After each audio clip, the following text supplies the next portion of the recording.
riset, kita istiqomah, kita bisa kenal banyak orang ya, banyak pembina-pembina hebat di Indonesia.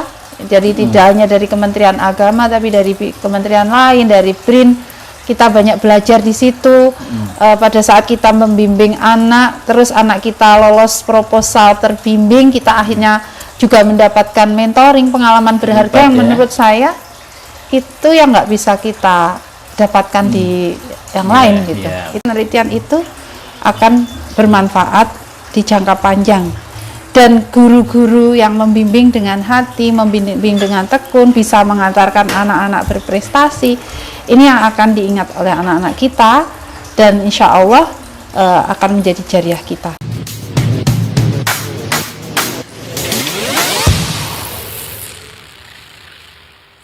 Assalamualaikum warahmatullahi wabarakatuh. Berjumpa lagi dengan saya, masih dalam perbincangan sekitar madrasah riset.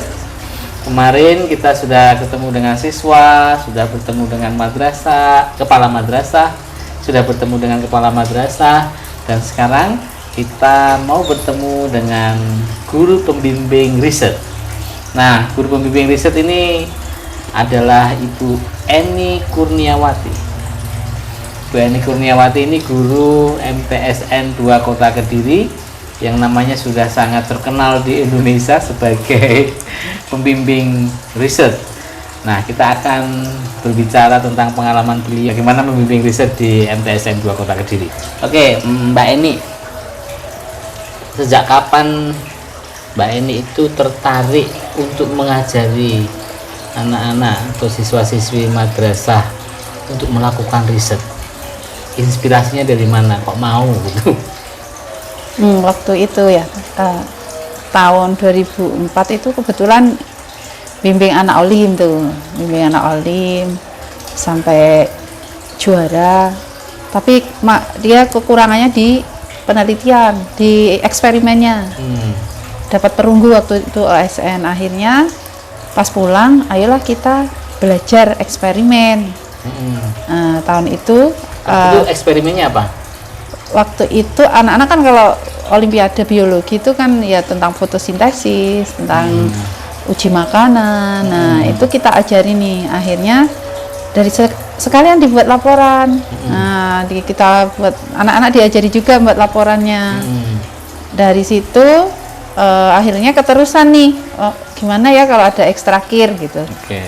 Jadi di situ akhirnya ada ekstrakir 2004, berlanjut nih sampai sekarang. Berapa tahun ya? Sudah puluhan tahun. 2004 16 18 tahun lah. Alhamdulillah istiqomah dalam bimbing. Jadi OSN itu dulu menjadi salah satu pemicu ya, bagaimana betul. KIR itu bisa, karya ilmiah remaja itu bisa tumbuh di MTSN 2 Kota Kediri. Betul. Nah, ketika memulai nih, kan KIR itu termasuk hal yang baru ya. Saat itu setelah adanya Olimpiade itu ketika memulai itu seperti apa? Apakah tiba-tiba anak-anak mau semua atau hanya yang khusus saja? Terus ketika ngajak, tentu kalau di KIR kan juga butuh lab, butuh eksperimen juga, butuh kesana, butuh kemari. Nah, itu hambatannya seperti apa?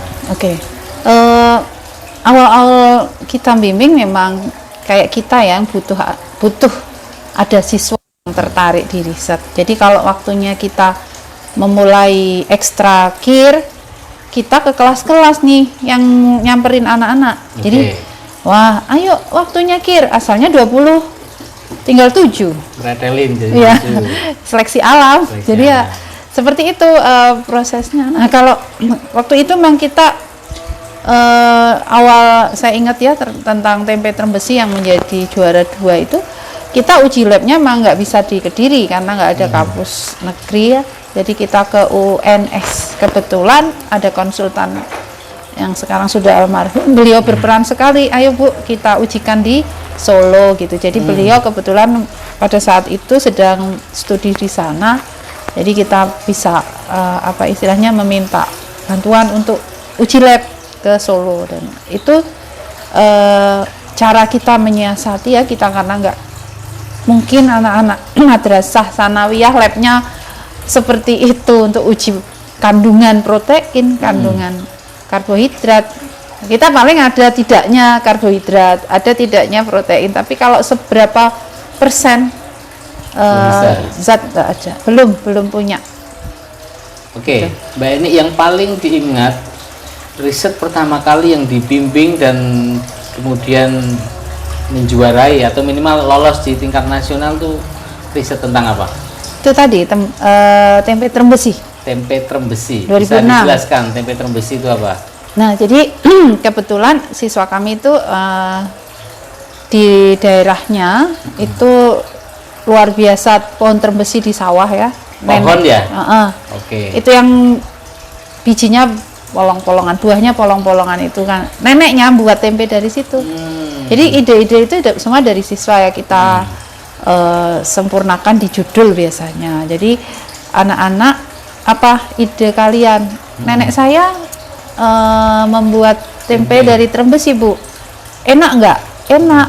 Ayo coba kita buat gitu ya. Terus kita bandingkan nih, kan biasanya kedelai ya. Jadi rasanya, rasa, bau, warna kita incip lah. Untuk peneliti harus bisa mendeskripsikan ya ujinya organoliptik lah itu. Jadi terus diujikan ke konsumen, diujikan kandungan karbohidrat, protein, lemaknya. Nah itu ternyata lebih tinggi nih dibanding kedelai. Nah itu akhirnya juara 2 nasional. Itu yang adain di LIPI waktu itu Kemendikbud. Opsi ya, yang opsi. Sekarang opsi lah, opsi SMP.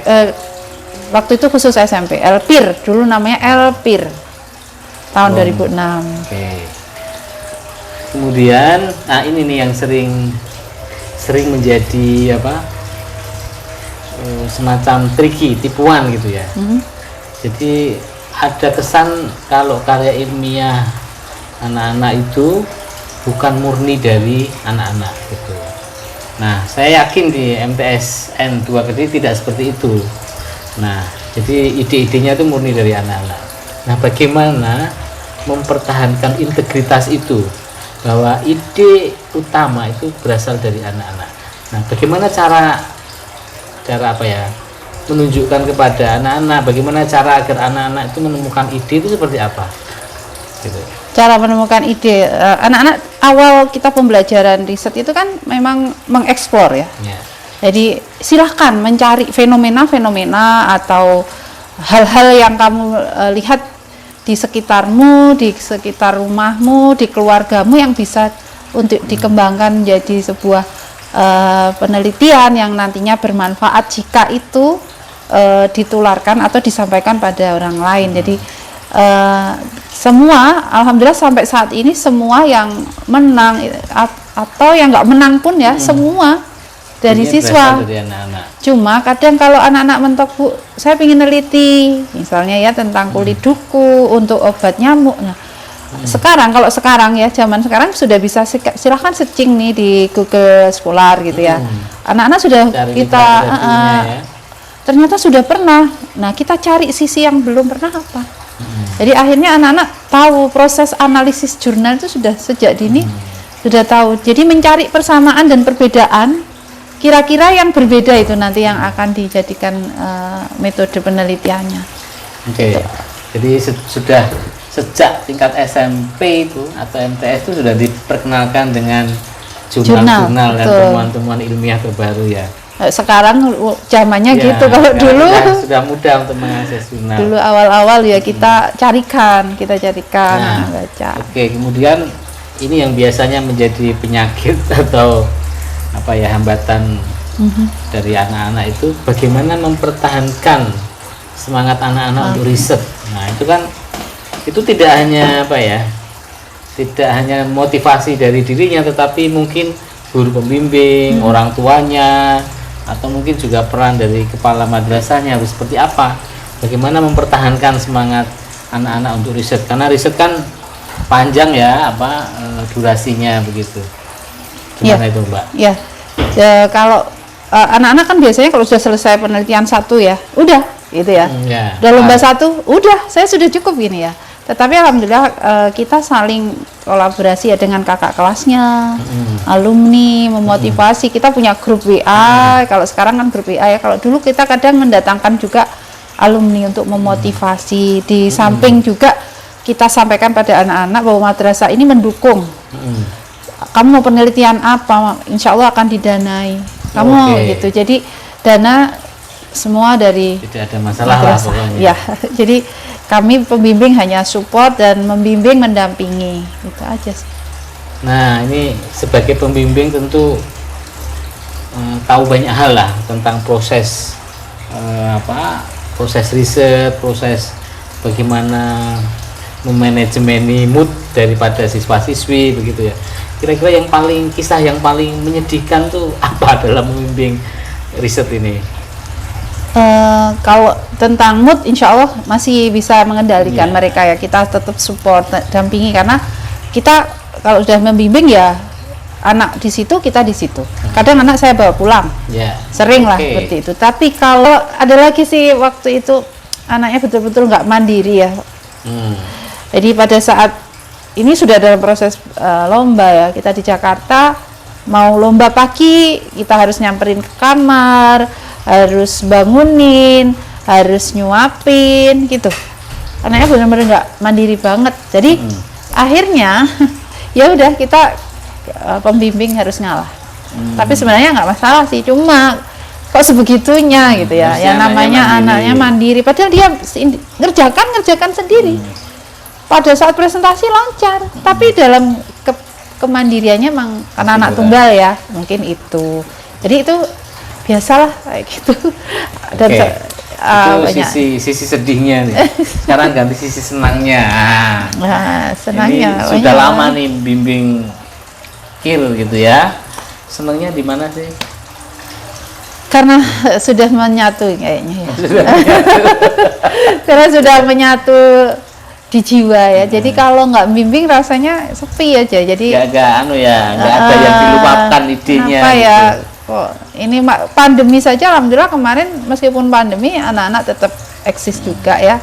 Kita sesekali ke madrasah untuk melakukan proses penelitian gitu. Jadi sisi senangnya sekarang yang saya rasakan dengan riset, kita istiqomah, kita bisa kenal banyak orang ya, banyak pembina-pembina hebat di Indonesia. Jadi tidak hanya dari Kementerian Agama, tapi dari kementerian lain, dari BRIN. Kita banyak belajar di situ. Pada saat kita membimbing anak, terus anak kita lolos proposal terbimbing, kita akhirnya juga mendapatkan mentoring, pengalaman berharga yang menurut saya itu yang nggak bisa kita dapatkan di yang lain gitu. Itu kebahagiaan yang luar biasa. Oke Mbak, mungkin cerita nih satu aja judul atau satu proposal yang pernah Mbak Eni bimbing, yang kira-kira dari sekian yang dibimbing itu yang paling top sejauh ini, yang paling the best lah, itu tentang apa? The best dari sisi kualitas kualitas risetnya sama tingkatan prestasinya, atau yang sudah di internasional gitu. Iya, yang kemarin itu sebenarnya kalau saya sih the best kalau dari kualitas proses penelitian tuh 2010 itu sampai uji labnya itu sangat lengkap sampai X. Itu tentang apa? Tentang pemanfaatan sarang telur laba-laba sebagai obat, sebagai penutup luka alami. Gamet ya, putih-putih biasanya ada di kayu ya. Itu tahun 2010 dia juara 3 nih. LIPI loh ya, LKIR LIPI itu saingannya tidak hanya anak SMP, SMA, anak kuliah juga. Jadi dia bisa di juara 3. Dan itu uji labnya berhasil ya? Berhasil, dan alhamdulillah karena itu mentornya juga dari LIPI ya waktu itu, saya banyak belajar di situ juga. Itu benar-benar kita ke Serpong 12 hari itu penelitian 12 hari. Ujinya itu sangat detail karena itu material baru yang menurut LIPI belum pernah ada penelitian. Kita cari identifikasi ke serangganya aja kita konsultasi via email ke Jepang. Jadi itu yang menurut saya sangat menarik. Meskipun waktu itu belum bisa ke internasional, tapi dari kualitas penelitiannya luar biasa. Anak-anak benar-benar belajar tuh. Sampai mentornya itu datang ke Kediri loh. Saking ini anak MTS kok ada kayak gini gitu ya. Jadi anak madrasah hebat ya gitu. Jadi 2010 itu beliau berkenan hadir. Kebetulan ada acara Bu saya di Kediri. Ya udah langsung kita datangkan pembinaan langsung. Jadi itu telur serangga dijadikan sarangnya. Iya. Sarangnya dipakai sebagai obat luka. Iya. Dan itu sudah istilahnya kalau uji lab udah berhasil lah ya. Berhasil betul. Jadi materialnya memang lebih bagus dibandingkan kapas untuk penutup luka. Terus secara medis memang lebih aman. Dan itu yang menurut saya luar biasa. Setelah penelitian itu, guru kami pas hari Lebaran anaknya kejedok. Ini cerita juga. Kejedok ujungnya meja. Itu sobek. Langsung dicarikan gamet itu, langsung sembuh dan nggak berbekas. Itu langsung benar-benar ini nih setelah penelitian. Jadi alhamdulillah Bu, manfaat banget. Ini Lebaran hari pertama nggak ada yang buka dokternya. Saya langsung lari nyari gamet banyak di rumah karena rumahnya banyak gamet kalau di sini ya. Tempelin banyak udah langsung Bu, darahnya langsung berhenti mampet. Nah itu berarti manfaat banget kan kayak gitu ya. Itulah luar biasa penelitian anak-anak kita, anak madrasah yang mungkin saat itu kita ragu ya, tapi ternyata kalau kita bimbing dengan benar prosesnya, anak-anak tahu, akan menjadi hal yang bermanfaat gitu. Nah Bu, selanjutnya nih bagaimana upaya selanjutnya setelah anak-anaknya sudah riset gitu ya, sudah ikut kompetisi, udah ikut lomba, kemudian udah juara. Nah setelah itu karya itu mau diapain sih? Nah ini di MTS 2 Kota Kediri sudah melakukan apa itu? Nah misalkan dipatenkan atau dijurnalkan, itu sudah sejauh mana? Ada beberapa penelitian yang kita paten hak ciptakan ya, itu ada 10, kita berproses, ini 3 lagi, ada yang dimasukkan ke jurnal internasional, yang Mayres ada. Keren, Scopus. Kebetulan dibimbing sama mentor ya Pak Aliansa. Waktu itu seminar internasional di Bogor kita danai juga. Anaknya yang seminar? Iya, anaknya dong, masa gurunya. Jadi anaknya akhirnya diterbitkan. Satu lagi yang tahun 2010 juga jurnal internasional, kolaborasi dengan mentornya LIPI. Terkait madrasah riset, Bapak Ibu mungkin tidak tahu ya, anak kita ini kalau madrasah sanawiyah kan pola pikirnya masih belum dewasa ya. Oh sudah selesai, tapi ternyata penelitian itu akan bermanfaat di jangka panjang. Dan guru-guru yang membimbing dengan hati, membimbing dengan tekun, bisa mengantarkan anak-anak berprestasi, ini yang akan diingat oleh anak-anak kita, dan insya Allah akan menjadi jariah kita. Jadi membimbinglah dengan hati, tidak usah memikirkan kami nanti dapat apa, kedepannya seperti apa, biarkan Allah yang ngatur. Oke, terima kasih Mbak Eni atas sharing pengalamannya sebagai guru pembimbing riset. Terima kasih sudah menonton podcast ini. Saya undur diri. Assalamualaikum warahmatullahi wabarakatuh. Waalaikumsalam.